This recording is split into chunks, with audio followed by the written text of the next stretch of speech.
We're going to start in about 2 minutes. 2 minutes.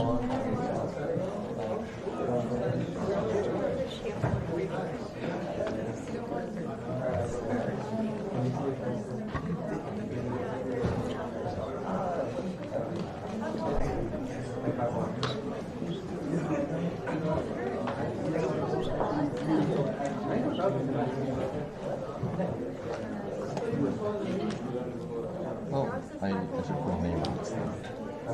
Of course. Is it just our names? I want to try to guess your name. Yeah, there's no reason to put your name. Psychic, I can figure it out. Our emails.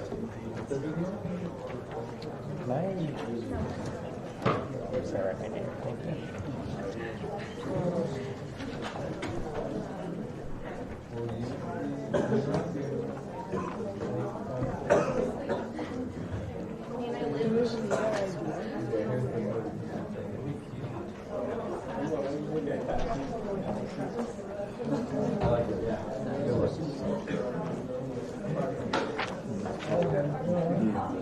It's okay, mine looks like this. Yeah, it doesn't have to look like anything special.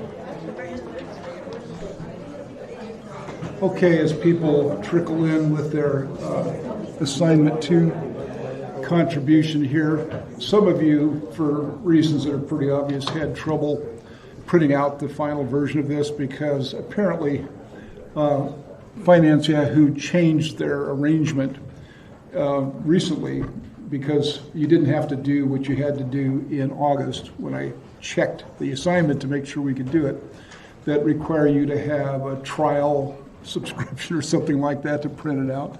Had I known that they were going to do that, I would have changed the assignment, because I don't expect you to sign up for Yahoo. The site's a complete piece of crap.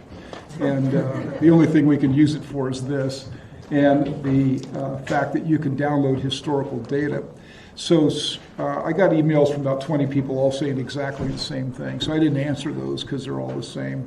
Say I'll answer you in class. But if you want to simply take your portfolio, if you have any doubts about its setup, and put it into an Excel workbook, so you'll have something that you can add to for the rest of the semester or the end of the semester, then go ahead and do that. And you can either give me a copy of that or just keep it for yourself, because I do have a copy of what you've done. What you want to be able to do at the end of the semester is check and see how all your stocks have done. And you could do that by, for example, some of you had trouble figuring out, well, how do I tell this portfolio how much I bought? What's the cost basis and all of that? So you could easily override that or fix that in your Excel workbook.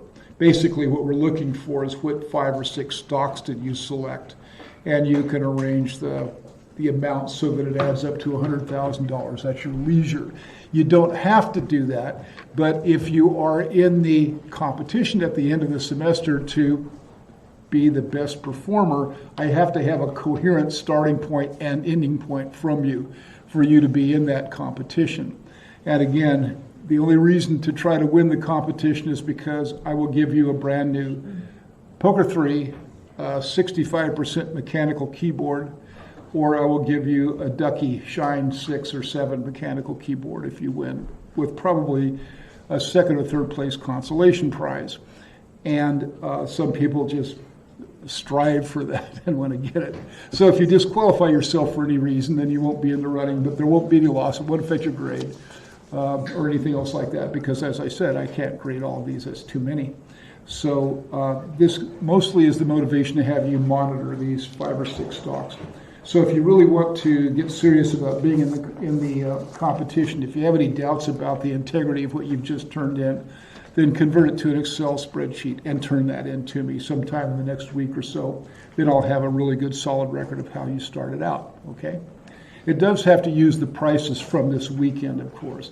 Now, it actually matters because last year, someone came up to me in the hallway and asked if I had given the prize out last year. And I did. I usually don't get around to even checking the portfolios and verifying them until after the grades are turned in, and that's around Christmas. So the class is over. But I did, and the difference was that the winning portfolio, the portfolio that came in second, had a gain that was different by $1, but the starting point was different by $6 because it didn't quite add up to the 100,000, and so I decided to base it upon the rate of return on the amount invested. And so, therefore, the one that came in with the $1 less is the one that won, that had the higher rate of return. So, or maybe it was the other way around. At any rate, the criteria was one where I had to take into account kind of a tiebreaker. So they do get kind of close sometimes. Our primary reason, though, to have you do this is for you to get in the habit of watching maybe your portfolio go down a lot. We'll see if that happens, or go up a lot. So don't worry too much about this assignment. It looks like most of you have figured out how to trick Yahoo into letting you print it at least one time. I don't think, however, that if their subscription rules are what I understand them to be now that I've read them, because like I said, they didn't exist in August for this, you may not be able to print out the final result, right, unless you actually subscribe, which I strongly recommend you don't do. It's not worth the money. So, okay, so we're past that. You understand why we did that. Now, this lecture was just downloaded this morning, and I'm going to actually give it to you in the following format. I'm going to give you in class today, in class on Wednesday, and sometime tomorrow. I'm going to record the third component of it, which is only the material about the 2000 stock market crash. On a video, and I'll assign that for you to complete after these first two have been given. And I'm doing that for a couple of reasons. One, in the years following the stock market crash and mortgage meltdown, I had extensive detailed slides about what happened. And then as those are being crowded out by contemporary events, the importance of that story has diminished. But it has diminished so much that I actually am almost not telling the story anymore. And in my opinion, you need to hear the story in some detail because I guarantee you it's going to repeat itself. And so you need to remember it. But there's not enough time in this week, in this segment on stock market performance, for me to tell the story in addition to all of the other material that I have to cover, which is from Chapter 4. And as you know, Chapter 4 has been posted, so that's all ready for you to read. So I decided to move the 2000 stuff, give it a relatively light weight on the exam, just sort of generalizations, right, to give you some of the details of the catastrophe. Because it's possible we're on the brink of another catastrophe. And I mean, the probability of that, I think, is substantial now, 25 or 30% or so. And so we want to see emerging, perhaps, what the parallels are, the differences are between 2000, 2008, 2007, 2008, and maybe 2020, if that happens. Now, I'm also, therefore, going to talk a lot about an event that happened last week that's very obscure, that no one else is talking about except a handful of academics, that I regard as a very dangerous sign going on in the markets. And I decided after I spent the whole day reading about it, I actually dismissed stuff off the table. I pushed work I didn't have to do, decided I was going to read as much as I could read about interpretations of what the Federal Reserve did last week so I could understand it, to decide whether it has substantial enough importance to actually put into this class right now. And I determined that it does. And it's going to be something we look at for the rest of the semester. So that's going to take about 15 minutes, and that'll push a little more material onto the video lecture at the end. So once I figured you need to know more about the year 2000 crash, and you need to know more about what the Federal Reserve is doing right now and a couple of other things, then I'll move about 20 to 30 minutes of this into a video lecture, and that way I can talk about it all, and I can do it in a timely way. If you think a crash is actually soon, would you recommend waiting to start investing until the crash happens? Say that again. If you think a crash is actually going to happen soon, would you recommend that we don't start investing until the crash happens? Well, I don't know whether the crash is going to happen or not. Your purpose of having a portfolio is, if it does happen, then it will be a memorable experience for you, and because you actually have no money at stake. So we'll talk more about the Bayesian approach to talking about crashes as the course goes on, because that's what you're listening to here. All right, This is going to be, I think, rather interesting to you. This material is based upon the Chapter 4. That's a long, takes forever to revise chapter because of its content. And thank God I got that done and posted up last week. And so Chapter 3 is an introduction to an analytic model that we use. And I actually cover nothing about Chapter 3 at all in the lecture. I rely upon your reading of Chapter 3 to kind of understand the examples of the stock market rising and falling and the impact upon supply and demand, thinking that that's sufficient. We don't actually use Chapter 3 except we apply it all the time. So we'll see, for example, in this chapter, I start talking about portfolio analysis for the first time, and we'll look at portfolio analysis from the perspective of the material that's in Chapter 3. So I use the Chapter 3 model applied for the first time in Chapter 4. So it's not covered in the lecture. It's background material that may prove useful for when we build these models, and I think it's sufficiently well explained that I don't need to cover it in a lecture. So let's get into the market and what history tells us about why literally it goes up and down. Now, wait a minute, there's a slide. Where's the slide for? Let's see, what am I planning to talk about?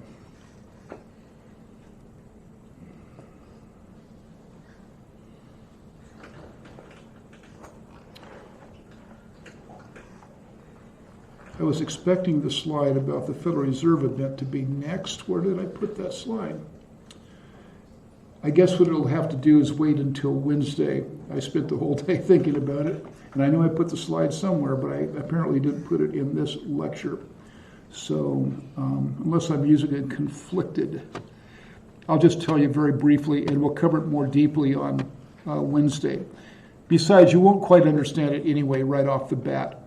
In a surprise that shocked everyone who knows what's going on about it, the repurchase agreement rate for federal funds last Thursday rose shockingly to 10%. And if you took Econ 53, you'll remember that we talked about the fact that there is or was close to $3 trillion in excess reserves floating around in our system after the mortgage collapse. And that's an absolutely enormous amount of money to be floating around. And for some reason, though, the rate on borrowing that money from other banks went from where it's always just below the federal funds rate to 10%, in a big shock to the market. And the Federal Reserve System had to intervene with literally $79 billion worth of instant credit to keep the banking system stable. They gave a fairly lame excuse about what they did, and the media, for whatever reason, did not pick up on the significance of it. The last time this happened was in August of 2007, and in August of 2007, it triggered off. It was the really first event of a calamity that became almost a global depression. It's so significant. It may not have this significance this time, but when the repo rate goes out of control from 2 to 10%, something is going on. It has been followed by no explanation that is credible by any agency, and the Federal Reserve System has had to intervene in that market every day since last Thursday, including today. They did another $48 billion today. And so what I've been trying to read are economists and those who track the Fed about what the hell is going on. Because the New York Times, the Wall Street Journal, nobody has an explanation for it. They're all just saying that it's going on.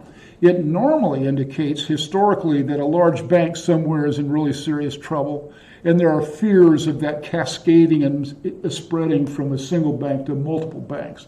That's what it normally implies. But there are no rumors right now about a bank failing. There is no explanation for why they would have to do this when there's $3 trillion in free reserves. And so it just sits there as an issue that's going on that nobody can explain.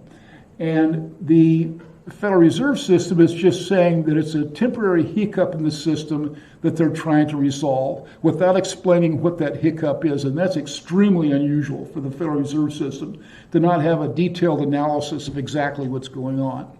So I'll say a little bit more about it, but mostly what we want to do is keep an eye on short-term interest rates, especially Treasury rates, and look for or see if we see any sudden large moves in those, or specifically any move in federal funds futures interest rates, to see if it begins to show up as a spread phenomenon going from the very narrowly defined area where it's happening to a broader level of symptoms.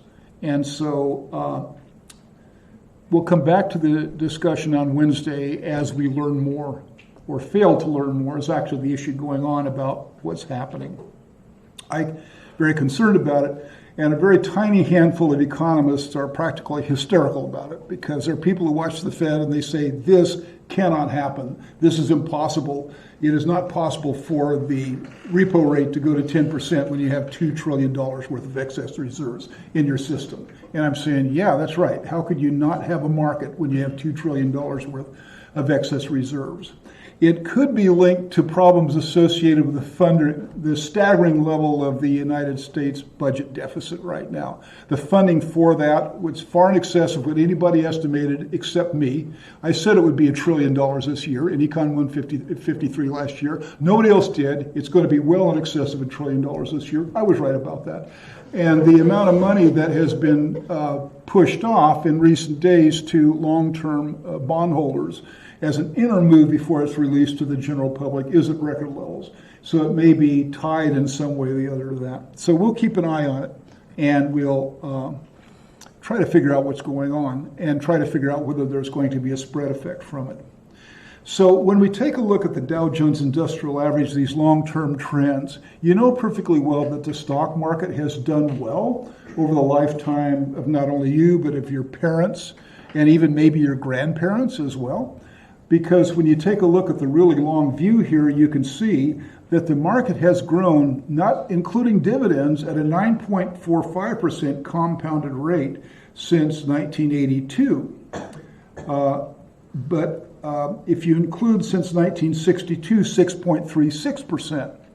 Now, what you do see, however, when you take a look at this, you've already seen some evidence of that. There can be long periods in these markets where the markets are stagnant and not doing anything at all, just like there can be long periods, such as at the present, where the market just seems to grow, and go up year after year.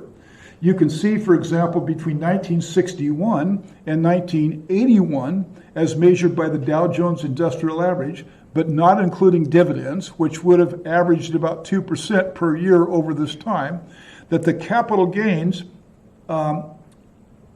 annually averaged as the logarithmic capital gains, the ratio of the logs, 1%. The logarithmic gains are always a little bit less than the arithmetic gains, 1.03%. So that's effectively no growth at all, because that's way below the inflation rate during that period of time.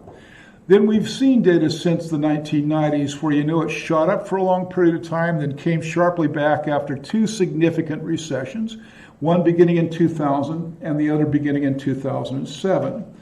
The rate from the growth in 82 to the first peak was 15.2%. From the same year to the second peak was 11.3%. From the same year to the present was 9.45%. So if you invested in these markets in 1982, then you would have been, as measured by the Dow, or at least invested in the Dow stocks, you would have realized a accumulating rate of return of in excess of 10% when you include dividends, compounded year after year, which is really remarkable, actually. But again, this tells you that that's kind of a bumpy road, and also it was preceded by a period where the market didn't grow at all for 2 decades. And you're also aware probably of the history of the late 1920s and all of the 30s up until the mid-40s of the Great Depression, when of course the market didn't grow much at all during that period as well. So you get a picture of growth, but sometimes very, very long-lasting stagnation or even downturn. So you could expect that in your young life. You're only, 19 or 20 years old? And so assuming you'll be sort of looking and wondering about how this is going to work out for the next, say, 50 or 60 years, there's likely to be very slow periods, declines, recessions, and probably, though, sustained periods of substantial growth as well. It is very uneven when you look at it. Now, we already saw this chart I think twice before already, but I've updated it now a little bit more. I think the last date I had on it, when you last saw it, was 7/29/2019, and that was a peak date, and this is dated up to Friday, and so it hit that peak on July the 29th and has not yet breached it again, so it's effectively moving sideways since middle July. And on Friday was 3,679. I think it went down a slight bit today, so it's sort of topping along there without going up or going down. You may remember that we defined that first downturn. It's sort of eclipsed by the fact that the index is much larger now that we're into the year 2018. But if you realize that the market hit its peak on March the 24th, 2000 at 1524, then 2 years later it had lost 50% of its value. And then again, it gained that all back exactly almost, and then it lost it again and even more. And then the most recent bull market has proceeded uninterrupted, except for that setback there in 2015 and 16, temporarily resumed growth. And then, of course, it's really been volatile. A spectacular year in 2017. Then it's really been volatile ever since. 2018, 2019, on net, it's climbing very slightly and hitting new highs, but with considerable volatility. Now, the volatility we're seeing right now is not anywhere near maximum volatility. We saw that in 2007, 2008, 2009, and 2010. It's greater volatility, though, than we saw in 2017. Now, daily volume, which is actually here shown daily with a smoother, with a 100-day moving average, not weighted, just straight 100-day moving average. You can see that the market, of course, had this tremendous peak in volume. So there in 2007, 2008, 2009, and you can see some days, individual days, exceeded 10 billion shares on those days because you see spikes above that a couple times, 2 or 3 times. But you can see the average came back down and has been steady at about 3.5 billion shares per day in recent years. Now, if you have read Chapter 3, then you know that the years being shown here between 2007 and 2009 were quadrant 4 episodes of a sharply declining market and very high volume.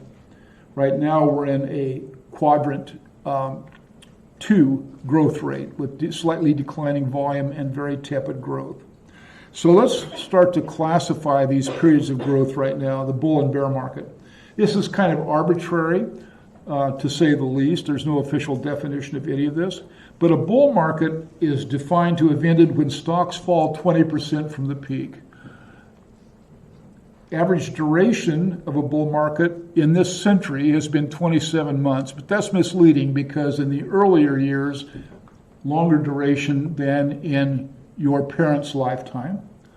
Very high variance, so much so that the mere understanding of standard deviations or means or anything else tells you absolutely nothing.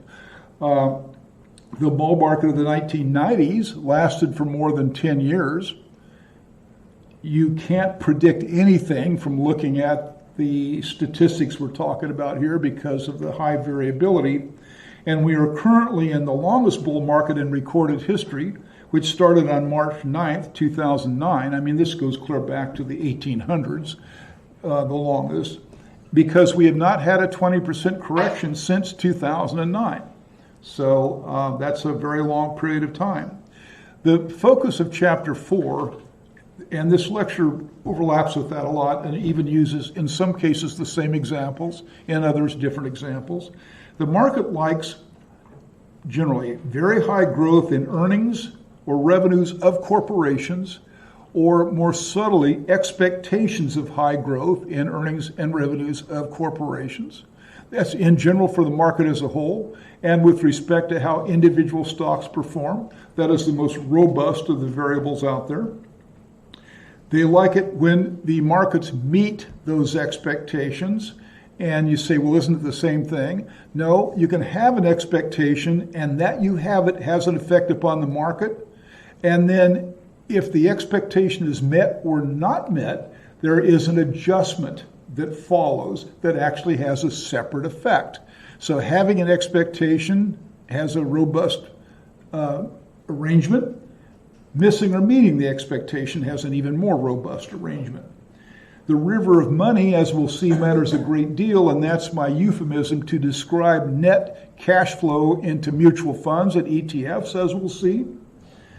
Price stability, meaning non-inflationary environment, matters a lot, more than most people realize.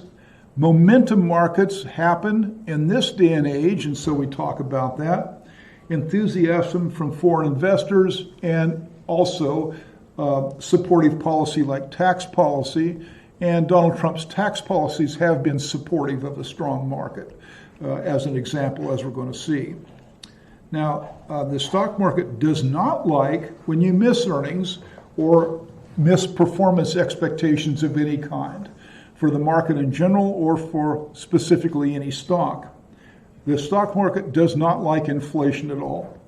And the stock market does not like an environment of high interest rates. All of this explained in this lecture and in chapter 4.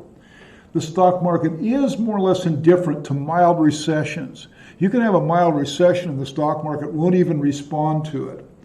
But major recessions is another matter. Normally they're correlated hand in hand. There's not one that's the cause and the other the effect. They're sort of reciprocal in their influence upon each other. The economy's going down, the stock market's going down with it, and it's neither cause nor effect, but common direction. And the market so far is indifferent to fiscal policy, including bad fiscal policy, including even incompetent fiscal policy. The market does not react to the appearance of poor fiscal policy at the present time, although that may change when the fruits of bad fiscal policy come home to roost. Now let's systematically go through all of these variables and try to understand where this relationship comes from. Because of course it gives you a bit of an indication about how the market's likely to do if you have any sense of what kind of performance you're going to get in these key variables. Let's take a look at the correlation between the S&P 500 index and quarterly operating earnings per share of S&P 500 companies between 1988 and 2019. Now, earnings are released on a quarterly basis, and so the data you have to use therefore is only 4 observations per year. And you can see, of course, the correlation is by no means perfect, but they're obviously correlated. The blue represent quarterly earnings per share, and that is represented on the axis on the right side, and the S&P 500 is represented by the axes on the left side. And this goes back much longer than 1988. As you saw, if you've already read chapter 4, in the CAPE Shiller hypothesis, they have that information going back as far as the middle of the 19th century. And so there is a consistent relationship between earnings.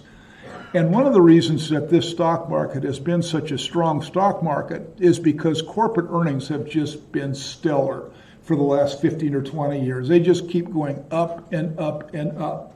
I mean, after all, we're looking at, again, operating earnings per share of S&P 500 companies or 500 companies. They were floating around in the last recession as low as $5 to $10 a share. And you can see that prior to that, they were, say, $20 a share and kind of above that for a while, below that for a while. And now they're at $40 a share. And so that means that the per share earnings of the typical company, not the strongest, the typical company in the S&P 500 has doubled, really, in the last 7 or 8 years. This has been a period that's dreamlike for American corporations, and their capacity to generate profits is basically what we're talking about. So when I play, by the way, earnings strangles, and I play them on a very high level and a very aggressive level, and it's fully automated with algos, which is to say my computer programs figure out what plays to make, when to do it, how to do it, the price, and they actually make the trades. And so I'm one who really looks in detail at the earnings of individual corporations, tracking the response of the stock market to those earnings, and have a copious database on a per stock basis for the stocks that I trade that are responsive to earnings that goes back for about 5 years, an enormous database of which I can show you some and at some point maybe will. So I really know a great deal about the influence of earnings upon the prices of these stocks, especially right around the time of the earnings announcement. Here are some qualifications to this earnings performance relationship. So your first self-evident lesson is if companies' profits go up, the stocks of those companies go up. If Ford continues to see an increase in their profitability, then the price of Ford stock will likely go up, and so forth and so on. That's a generally true observation. But there are many, many nuances to this. So we're going to have to qualify this. Stock market players are actually very forward-looking, and that's a term, in fact, that I want you to understand, which implies that we use rational expectations forecasts of future earnings, and those forecasts matter more than actual current or past earnings and have a much stronger impact upon the stock market.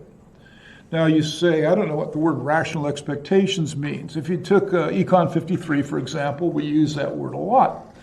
Rational expectations are expectations that arise from a reasoned consideration of a phenomenon. So you say, well, this is how I explain this phenomenon working, and you reason to a conclusion based upon your sort of modeled sense of some relationship, such as a modeled sense of the impact of earnings upon a stock price. And so therefore you place your bets based upon any change in those forward-looking expectations. Rational expectations, you may remember from Econ 53, if you took that, are very quick to move, as opposed to adaptive expectations, which are learned from experience. Remember, if you took the class, I'm not requiring you to know this distinction, but if you do know it, then I'm trying to make sense of it here for you. Adaptive expectations of inflation are formed by the general public as the reality of inflation becomes aware to, or they become aware of it slowly over time. Rational expectations of inflation comes from market analysts who see variables move that they know historically have had an impact upon inflation, and so they react directly and distinctly when those variables change in value, even if there is yet no evidence of inflation. The statement I made at the beginning of this lecture about the impact potentially of the repo market is a pure rational expectation statement. It has had no effect upon anything, but it concerns me that it might. And so therefore I might change my investment portfolio as a reaction to that concern. And if that concern is widespread, then the market will rise or fall as a consequence of the emergence of that concern. And that happens very quickly, and it is rational. It's a modeled sense of responding to the world. So investors really, when you say, why did the market go up and down? Is it because earnings are going up? No, you can't explain it on a day-to-day basis, especially because, again, earnings are released once a quarter. And until they're released again, there's no new data. But these markets are constantly responding to our sense of where these earnings are going to go in the future. And the company that I've been using as an example, because I think you can relate to this, is Tesla. Everything you read about, I know most of you are really interested in what Tesla's doing because you're interested in the green side of it. You're interested in the technology. It's kind of a very interesting company anyway, run by a very interesting engineer. And so you kind of like pay more attention to Tesla maybe than you do to, say, Qualcomm. And you know perfectly well that the stock is really jittery because we're never quite sure whether Tesla's doing well or doing poorly, because it kind of depends upon what the competition is doing and how much they're selling the cars for, and whether the Model 3 is cannibalizing the Model S or supplementing the Model S, and all kinds of stuff like that. So every day there's a little news headline about Tesla, and as a result of the news headline and its anticipated impact upon Tesla's earnings, the stock jumps or falls $20. And that's an example of thinking, well, their prospects look a little brighter because of what I just read today, or their stock prospects look a little worse because of the fact that China once again pulled out of the trade negotiations this week, or it's actually Apple stock that's been impacted by that. So this day-to-day news beat and the effect it might have upon future earnings matters more than anything else. Current past earnings and trends contribute strongly to estimates of future earnings. You always look and see where they've been before you try to figure out where they're going to go. But so will other multiple other indicators, such as same-store sales, headline news items. I watch auto sales, for example, which are released monthly, to anticipate the effect that that might have upon auto industry earnings.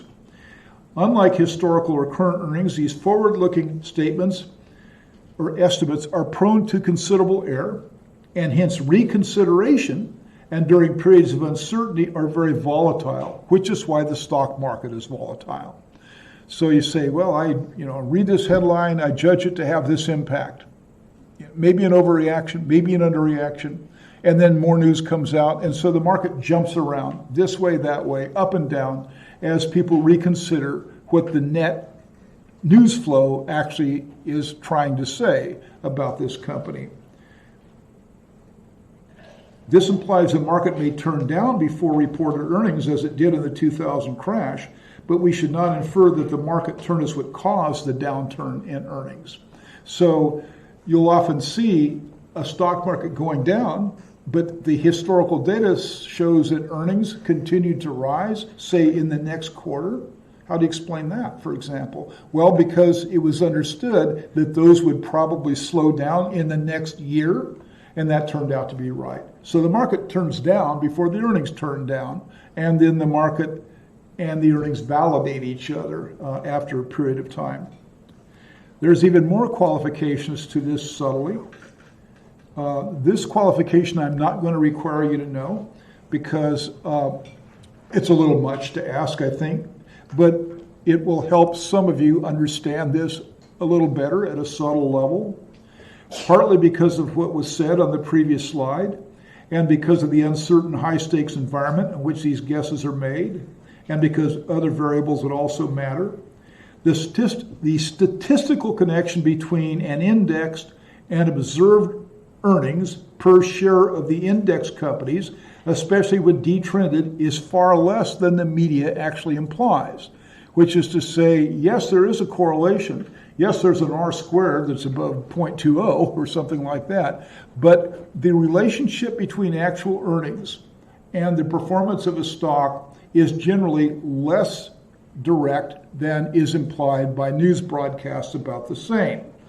For those of you who know statistics, when the data are detrended, it's hard to get a statistically significant R squared without introducing lag-dependent variables, and the correlation coefficient for even aggressively smooth growth rates is never higher than 50%.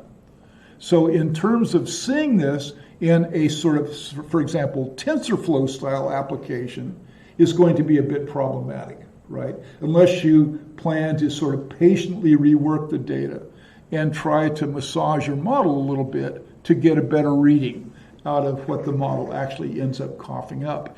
And that's because of the subtlety of the impact of anticipations versus what has already been observed.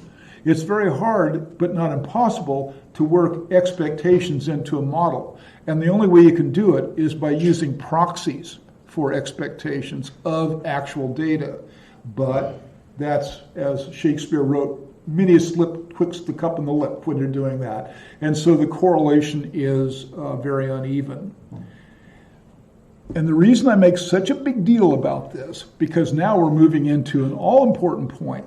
If that relationship between the price of a stock and earnings were in fact extremely stable statistically, then we could talk about a constant price to earnings ratio around which there would be understandable mean reversion that we could play the market with, and there is no such thing.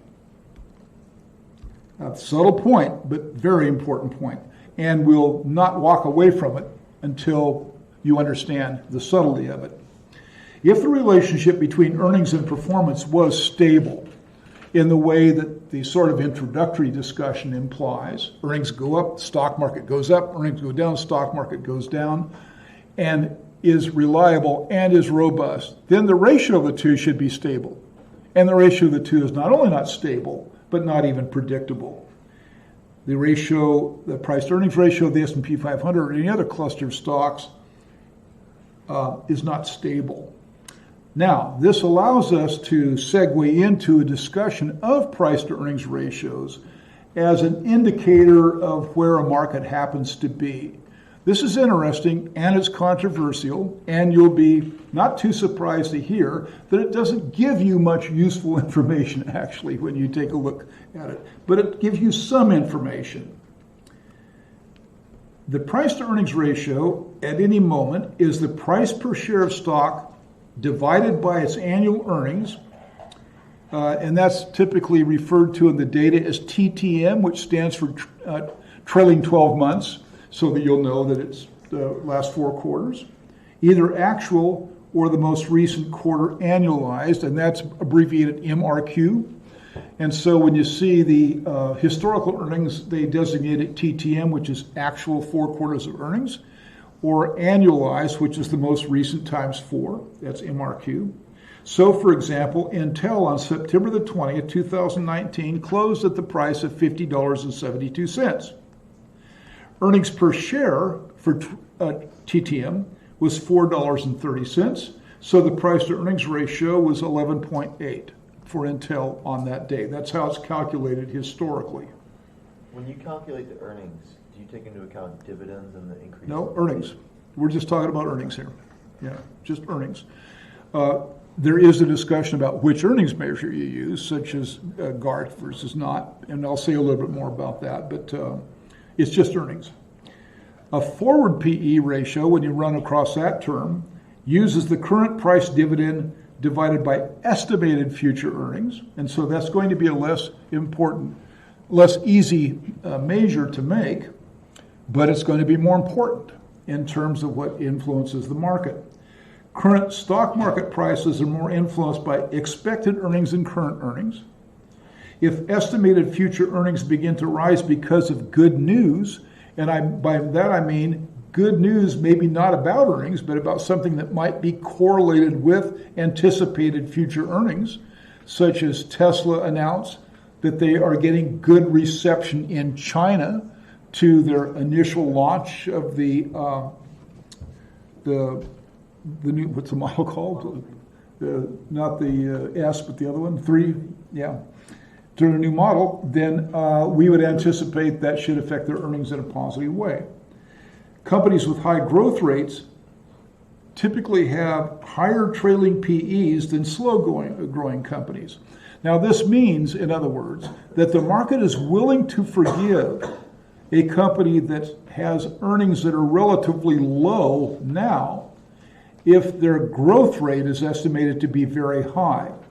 In fact, the market is willing to forgive a company that has no earnings at all now if they anticipate that their growth rate of revenues will lead to a higher growth rate of earnings way down the future. Otherwise, no one would buy an IPO, because many of the IPOs, like Uber and Lyft, for example, they're not great examples because they're not doing well, don't have earnings, or they're running huge losses. But the anticipation is that they command so much market share that just like Amazon did historically, just like eBay did historically, that gradually they'll be able to raise their earnings to a positive level, and after that it'll grow. So they'll do better than a company that has stable, positive earnings. They're not growing very fast. And the market just trades that off, one against the other, constantly. Now, let's take a look at the historical price-to-earnings ratio. Now, the fact that this is so volatile over time tells you that trailing earnings can't have much of an effect, because there have been times when the numerator shoots way up. There have been times when the denominator collapses and the like. And what seems to be perceived as acceptable can range between 15 and 30. When we take a look at the S&P 500, or the NASDAQ composite, in 1998 and 1999, 85 to 1 was the average of the stocks traded in the NASDAQ at the time. That's 5 times higher than the price to earnings ratio of the S&P 500 at the present time. Of course, that resulted in disaster. That was in fact too high. So let's take a look at the S&P 500. Now we can see the mean is 18.85, but if there's anything that's relatively meaningless, it's the mean. We're either shooting above it or plunging through it. We're never converging to it very much, but it's at 18.85. And we are using, these are operating earnings, as the comment that I made to you, right? These are not what are called GAAP earnings. And only if you've had an accounting background do you know the difference between the two. But if you have an accounting background, you do know the difference between the two. So we're talking about operating earnings because those are more meaningful as a measure of earnings. And you can see in the dot-com rally of the late 1990s, before the stock market collapsed, in that run-up that I told you about, when some IPOs were tripling on the day of the IPO and the like, then at the beginning of that run-up, the price-to-earnings ratio for the S&P 500 was 12 to 1. When it hit its peak, 30 to 1. And then it came tumbling down in two events. Then, of course, the second time around, the market peak lines are shown. You can tell in the first case, it can be certainly said that one of the reasons the stock market collapsed in 2000 is because stocks were overpriced. And you say, well, measured by what criteria? Measured by the price to earnings ratio. Measured by that criteria, it's ridiculous for stocks to be trading at 30 to 1. As I say, technology stocks were trading at 80, 85 to 1. They were overvalued by any reasonable standard of the price to earnings ratio historically. So you say, well, is that also true of 2006 and 7 and 8? No. The price to earnings ratio, in fact, was below average then. And that simply means that whatever caused the crash in 2000 is not what caused the crash in 2007. And we know that's true.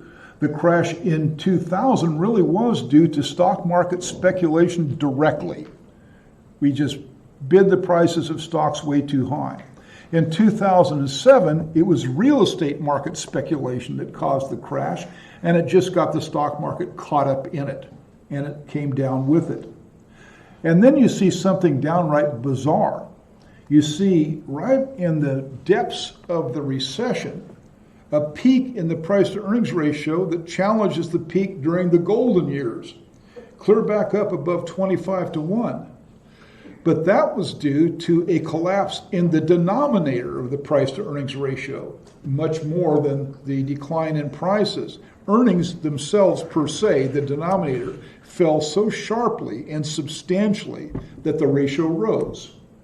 And that's this one-off strange phenomenon. The question about what causes that peak has been on every exam that I've given since I introduced this graph for the first time. What caused the peak of the spike in 2008 on the price to earnings ratio? Logically, it was the logical explanation to that. Okay, now by this historical standard, can we say currently that the market appears to be overvalued because it has really been on a run, as we know? The answer is no, not really. It doesn't look like it, right? We're right at the average right now.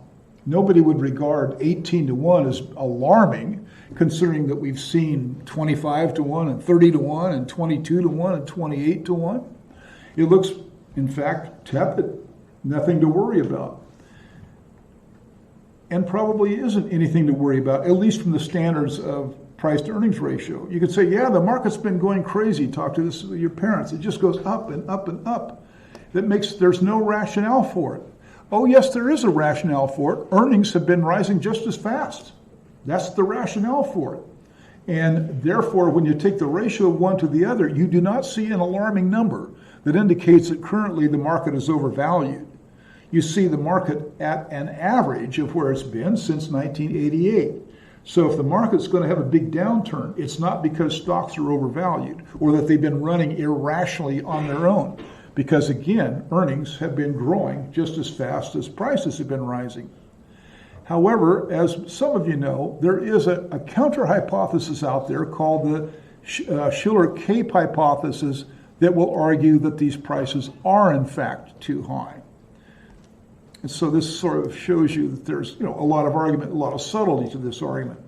Now, the Shiller CAPE hypothesis is not easy to explain in an undergraduate course, but I think you need to take a stab at it because it's a significant argument. The Shiller CAPE hypothesis carries its argument, as I said earlier, clear back to the middle of the 19th century. I think it starts around 1865, or just after the Civil War had ended or so. And it argues that there is a stable, long-term, non-inflationary growth rate for stock markets that, by the estimate of Shiller, somewhere around about 6 or 6.5%. It furthermore argues that there is this tendency, of course, for actual stock prices to move away from that average, but that these prices have a true mean reversion quality. They have this tendency to move back to the mean over time. Now, what's being shown here is kind of an ideal to represent the notion of the hypothesis, a pure ideal, where we have the trend represented with a sine wave going around it, where the sine wave therefore comes back to the trend time and time again. Shiller's not suggesting that this has anything to do with a sine wave, but more importantly, he does not suggest that this relationship is regular, and no mean reversion theory that's out there, whether you believe it or not, does not imply regularity. It just implies it's sort of like gravity, pulling on something. The further you get away from where it's supposed to be, the more gravity tries to pull it back. But a lot of other forces are acting on it, and so when it comes back is when it comes back. Now, when you take a look at the Shiller CAPE data, you can see there's some truth to this. The peak there, where you see that it's 30-1, as measured by his data, is Black Tuesday. That's October 1929, when the market collapsed and, of course, came back. Then you can see in 1999, the second peak, and there is some validity to that because, like we said, even by our measure, the short-term measure of just recorded earnings, that was very high. It's by our measure a couple of slides ago, we said that was almost 30-1. Right, and for technology stocks, it was above 80-1. This is the S&P 500, which is not all technology stocks. So that second peak there was even higher than Black Tuesday, and it came back down. So now we appear to be high by the CAPE-Shiller standard. But we are, of course, as you can see, they're coming down. The 2018 lecture had us at the peak of the recent peak, right? Then the 2019 lecture has this one-year decline from that peak. So by the CAPE-Shiller hypothesis, if there's a tendency to go back to this long-term mean reversion, then price-to-earnings ratios are too high by that standard, and this is a heated market.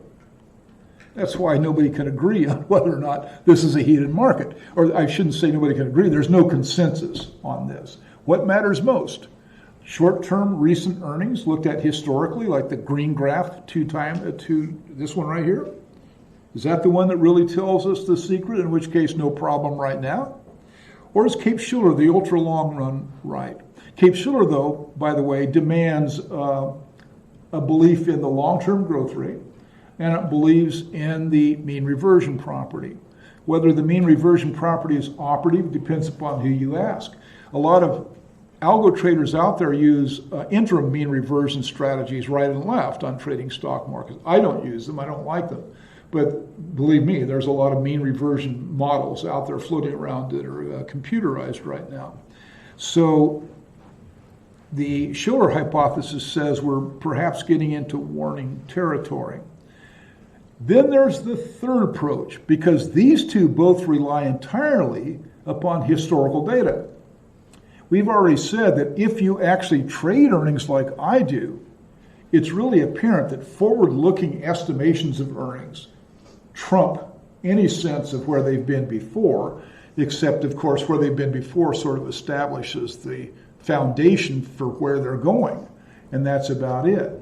So if you look at forward-looking earnings instead of trailing earnings, using data that's generated in surveys by the S&P 500. This is taken from a document called the FactSet Earnings Insight. 12 months earnings per share versus the change in price. The market is pretty well matching forward estimated earnings. And this would not be regarded as alarming. This is where the prices have not run away, because it says that when they do these surveys about what traders think are going to happen to earnings, prices are consistent with the outcome of those surveys in a very rational and explainable way. So this tells you there's not much to worry about if you believe this theory is the theory that matters. The historical trailing 12 months also tells you we're right at the average. Only when you look at Shiller CAPE do you act concerned, because that says, oh, the ultra-long view, we're overextended. It has some crude predictability because it did have correlation to the 1929 crash and correlation to the crash in 2000. It didn't have correlation with 2006, but it wouldn't, because we said that was clearly not an earnings-related crash. That was tied to mortgages. And so where are you left with? You're left with having to take a Bayesian point of view, where you take all three into account and you simply are comfortable with weighing the evidence, considering all three, and making what you will of it. Now, it doesn't mean that you're hand-tied and can't do anything, quite to the contrary. In fact, that's a lot of information. You may say, in the face of this, there's not much to worry about, but maybe there's a little bit to worry about because of the Shiller hypothesis. So I'll rebalance my portfolios into a less risky position because of that. If this thing started to rise off, where prices began to walk away from forward estimations of earnings, then maybe you would rebalance more away from stocks and into bonds. And if all three of them were giving warning signals, maybe you would sell off your stock portfolio altogether. So, you can respond to this even though you can't be very sure about where this is all going to go. Now, when it comes to, let me see what I got to say then. When it comes to specific earnings disappointments, this is what happens. And of course, I have literally thousands of graphs that show this because I trade these. This is what happens when a company actually announces earnings and they disappoint. Or they, in the next example from Google, they're higher than expectations. So the market does this guesswork like we're doing here in the class. And saying, wow, you got this that shows strength, you have this that shows strength, you have this that shows weakness. What should we do? Well, we take it all into consideration and we operate smartly in that world of uncertainty. What about when new information comes along? Well, then we recalibrate everything when new information comes along. And if it's new information about an individual stock, we recalibrate a lot when we see new information. So if we think Facebook is doing really, really well, and we think Facebook is even going to do better because all the stuff we're reading about Facebook, and we have these expectations about Facebook continuing to see earnings and profitability growth, if on July 26, 2018, Facebook finally releases their earnings at 2:30 in the afternoon, first by issuing a PDF press release, which generates an immediate market reaction right then, and then following that up with a news conference where journalists are allowed to answer questions. Because if Facebook says something that disappoints us, the stock plunges in direct and obvious reaction to the news. And that's what we're looking at right here. Thursday, July 25, it closed at $217.50 per share. When it opened the next day, on July 26, it opened at $174.89. And that discontinuity happens without the stock going through the prices in between. There's a little bit of aftermarket step down, but there's not much of that. And effectively, the last price at which you could have traded it was $217.50, and no matter what, the next price at which you can trade it is $174.89. And that discontinuity is something you just have to live with. And now this is rational because it's new, significant information that's thrown into, and detailed information, that's thrown into a world of guesswork. And so The rational expectations model says a whole adjustment will happen before 6:30 tomorrow morning. And after that, it just stabilizes again. Sometimes it goes up, sometimes it goes down. There's no, by the way, I do statistically, there's no prediction about what it's going to do after it's made the adjustment. If it goes down, you say it continues down? Not necessarily. It's about 50-50. It makes the adjustment, and then that's it. You had a question a moment ago. Oh, yeah. Oh, it will. Go for it. Okay, so it's 50-50, but does it tend to be more profitable one way or the other? Nope. Okay. It's completely directionally unpredictable as far as I'm concerned. And I try to look at you have to play the volatility. It is so unpredictable in terms of direction. And are there early leaks in anything or behavior in the stock? Absolutely not. It's, first of all, a felony to leak the information, but does it leak? No, because you do not see any patterns before the release. And, you know, I've got these demons that actually capture the price every minute, and they don't pick up any patterns. It's entirely random. So you started the class by saying you think that there's going to be a crash soon. Does that, like, what are you basing that on? If the price to earnings rate, like, are you basing that just on the Shiller CAPE hypothesis?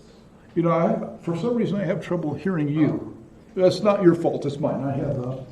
I have invented a device that I haven't brought to class yet, and it's a directional microphone with an amp. And so I point the microphone at you and I can hear you, but I haven't been able to set it up for class yet. So. At the beginning of class, you said that you thought there might be a crash sometime soon. Are you basing that just off the Shiller CAPE? Because the other two, No. the price earnings? I don't put much credence in the Shiller hypothesis. It has nothing to do with anything we talked about yet. Okay. Okay.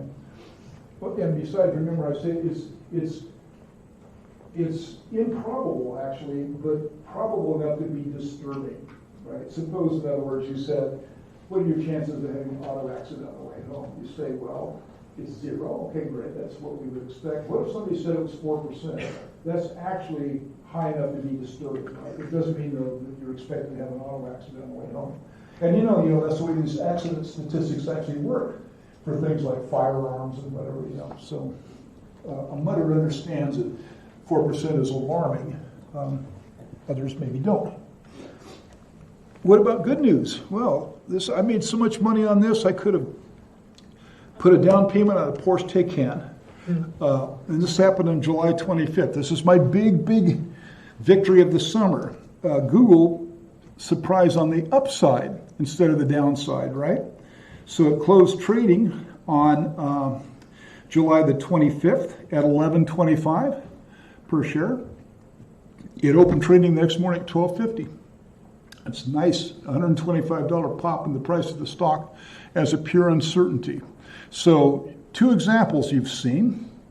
Bad news, way down. Good news, way up. Now, by the way, not all stocks behave like this, just the ones that we trade, which tend to be the big name technology stocks that are volatile in the first place.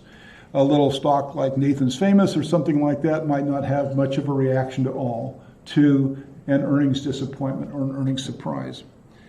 Other things can move the stock as well, unrelated to earnings, although we are talking about earnings.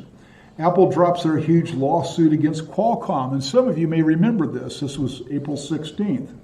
Wow, look at the impact upon Qualcomm, and look at the volume on the bottom, right? Qualcomm's trading there at 57.50, and it opens the next day. Of course, the news came out not after the market closed, in the middle of the day, so Qualcomm starts shooting up. Those are, I guess, 30-minute candles there, so the news came out an hour and a half before the market closed. It continued on into the next day. And as you can see, once it was adjusted, it flatlined, and that's not at all unusual. So the adjustment is discrete and immediate, and maybe nothing longer than that. But revenue growth matters too. Otherwise, these IPOs wouldn't come into play. Earnings growth matters, but revenue growth in some cases matters more. It's kind of the vision of the future where these companies are going. Otherwise, Tesla would be trading at 0 right now. Tesla does not have earnings to speak of. They've had a kind of a nominally a profitable quarter because of tax adjustments or something, the energy tax sales or something like that, but they really haven't had a true profitable quarter. So it matters for companies like Tesla's revenue and Snap here. This is plunged due to a revenue shortfall disappointment in their earnings report. In that example, Snap actually saw their earnings go up, but they made a forward-looking statement saying that their revenues were expected to fall, and the stock responded to that rather than the earnings statement. And this is especially true of high-growth companies or technology companies, because in the eyes of some investors, market share in a new market is more important than early profits, that you grab the market at a loss. Like this is, of course, the entire investment philosophy behind both Uber and Lyft, right? Brand new market replacing taxis, basically. And so who's going to grab the market share? Who's going to control 80% of the market? Once that's determined, we'll worry about profits. So they're willing to forgive on profits if you get revenue growth. Now this relates to something tied to this, and that is the sigmoid function company. Here's a problem that tech companies have to face, and here's a problem that tech companies in general in the United States right now are facing, and not everyone realizes it. These tech companies that we see go through these torrid rates of growth, Apple, Facebook, all of them, where it just rises, and rises. That's impossible to continue. And you don't find historical examples of where it continues indefinitely, ever. They flatten out and then they taper off. If they have to, because of the limits of the market that they have filled. You know, Apple can't continue to expand their iPhone sales like they were doing in 2005, 6, and 7 through iPhone 5, iPhone 4, iPhone 5. They can't continue to do that. There's too much competition now. And so I call that a sigmoid company, right? It looks kind of like a sigmoid function. They're flattening out. There are things they can do, however, to maintain their popularity. They can start paying dividends where they did not before. They can engage in mergers and buy companies that are still growing, so they will grow by virtue of the companies they have acquired.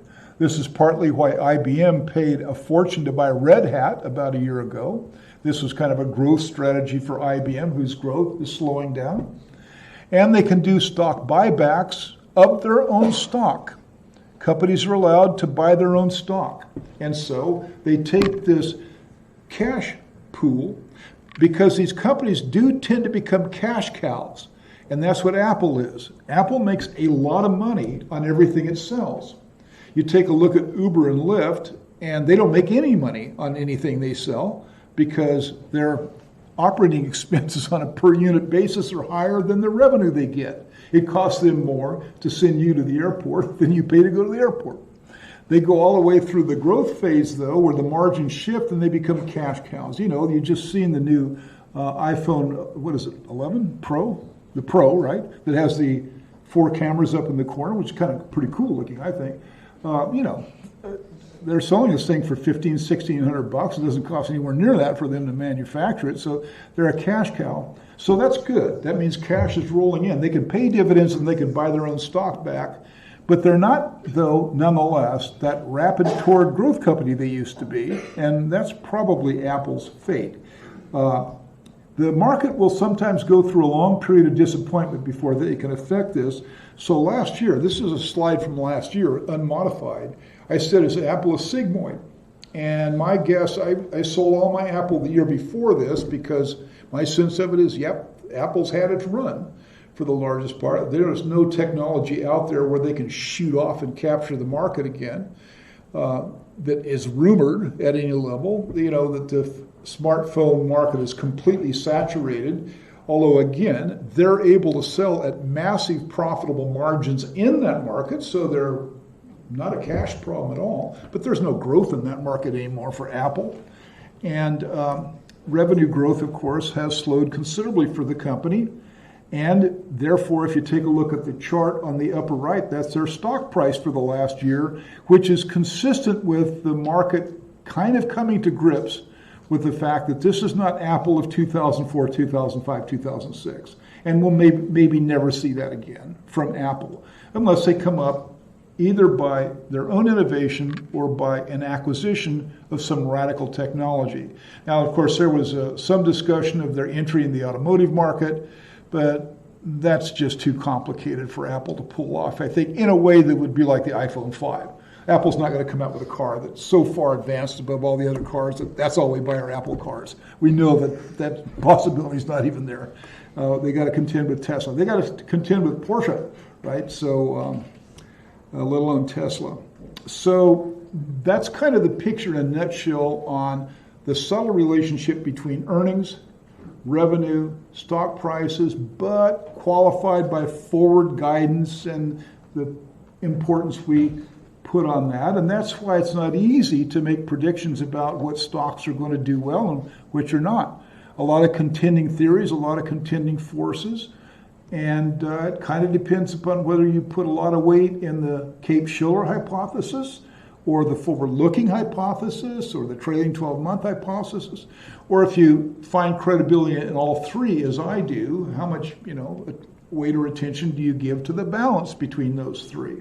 Now, I'm not concerned about earnings. I think earnings are reflective of how these companies are doing. I think the market's going to turn down because the earnings are going to turn down. It's going to be the consequence of the trade war and the like, which is hitting Europe very hard right now, and in particular is hurting Germany very hard. Germany's economic numbers look absolutely horrible. Their manufacturing index is released this morning was at 41. 50 is a turning point between high growth and contraction. It's a 100-point index, so 50, anything above 50 you're growing, anything below 50. When you get to 48 and 47, like we are in the United States, it's a matter of concern for manufacturing. Germany hit 41. That's like skidding downhill in manufacturing for a nation that relies much more on manufacturing than we do here in the United States.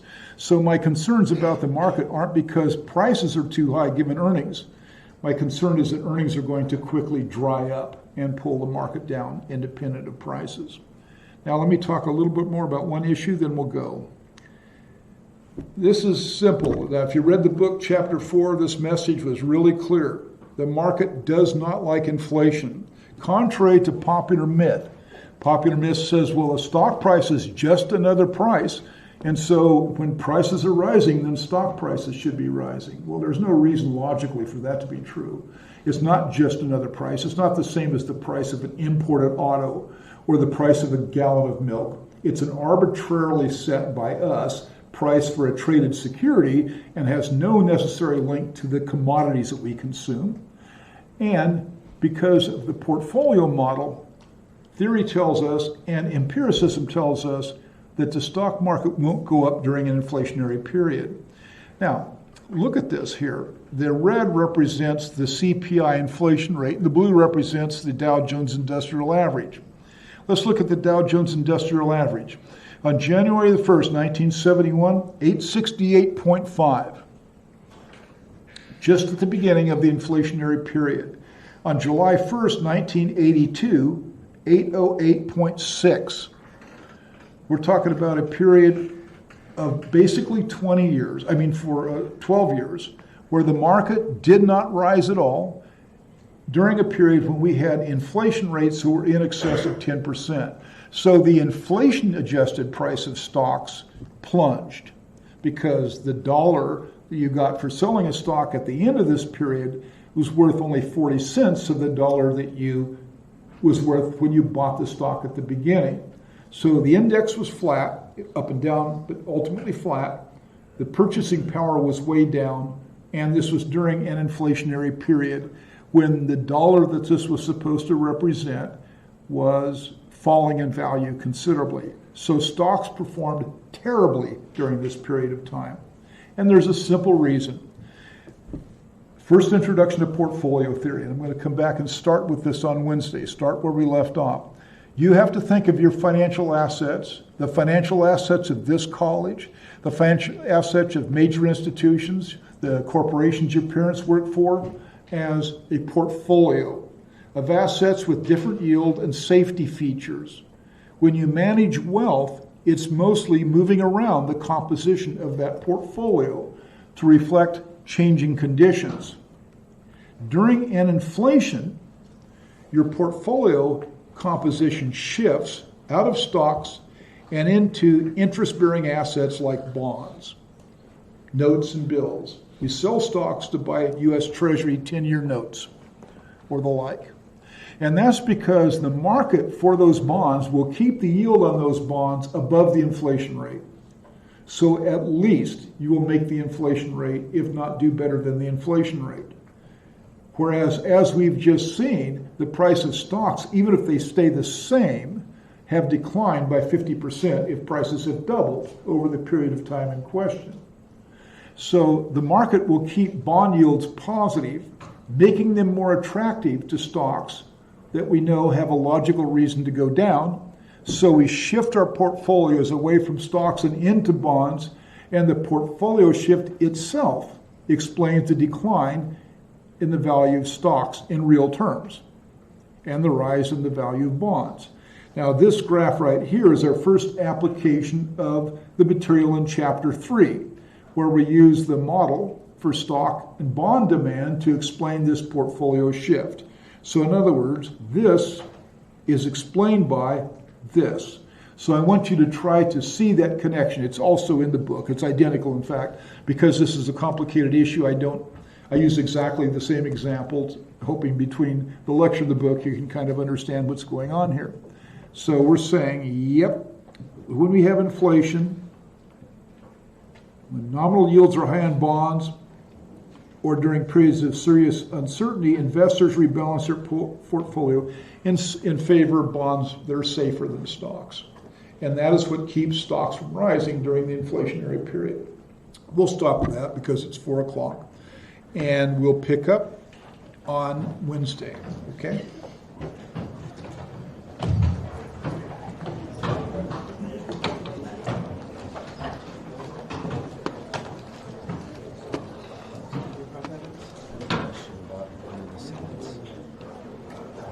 Oh.